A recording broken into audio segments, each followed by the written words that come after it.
Hi friends and families, welcome back to my channel. என்னது லியோ படம் வந்து பல நாள் ஆகுது, இப்போ போய் தேட்டரில் பார்த்துட்ருக்கோமேன்னு பார்க்குறீங்களா?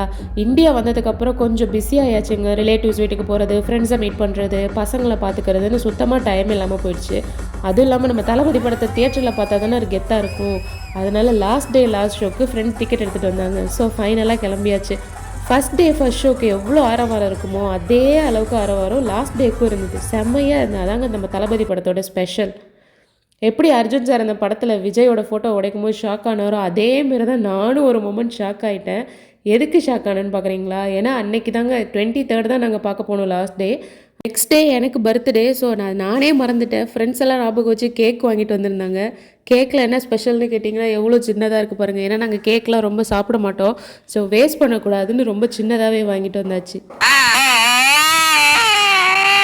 இந்த மாதிரி தியேட்டரில் செலிப்ரேட் பண்ணதெல்லாம் நான் இது வரைக்கும் என் லைஃப்பில் பண்ணதே இல்லை. ஃபஸ்ட் டைம் இந்த மாதிரி பண்ணுறதுனால எனக்கு ரொம்பவே சர்ப்ரைசிங்காகவும் இருந்துச்சு. ரொம்ப என்ஜாய் பண்ணோம்.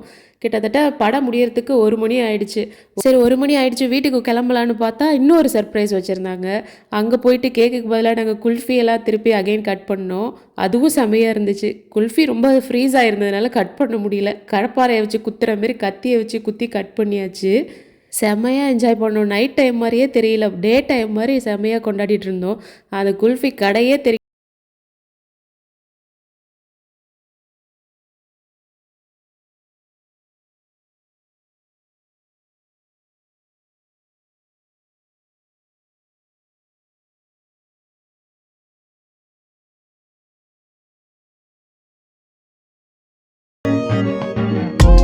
சரி பர்த்டேக்கு நாள் தான் எல்லா செலிப்ரேஷனும் முடிஞ்சிருச்சேன்னு வீட்டுக்கு போய் படுத்தாச்சு.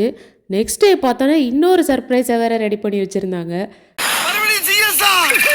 நம்ம லைஃப்பில் நம்மக்கிட்ட என்ன இருக்கோ இல்லையோ, இந்த மாதிரிலாம் ஃப்ரெண்ட்ஸ் இருந்தால் போதுங்க. ஒவ்வொரு மொமெண்ட்டுமே ஹாப்பியாக தான் இருக்கும். அதுவும் இந்த பர்த்டே எனக்கு ரொம்பவே ஸ்பெஷலாக இருந்துச்சு அண்ட் ரொம்ப மெமரபுளாகவும் இருந்துச்சு. நீங்களும் இந்த மாதிரிலாம் ஃப்ரெண்ட்ஸோட பர்த்டேலாம் செலிப்ரேட் பண்ணுவீங்களான்னு கீழே கமெண்ட்டில் சொல்லுங்கள். இன்னொரு இன்ட்ரெஸ்டிங்கான வீடியோவில் உங்களை மீட் பண்ணுறேன். அது வரைக்கும் பாய்.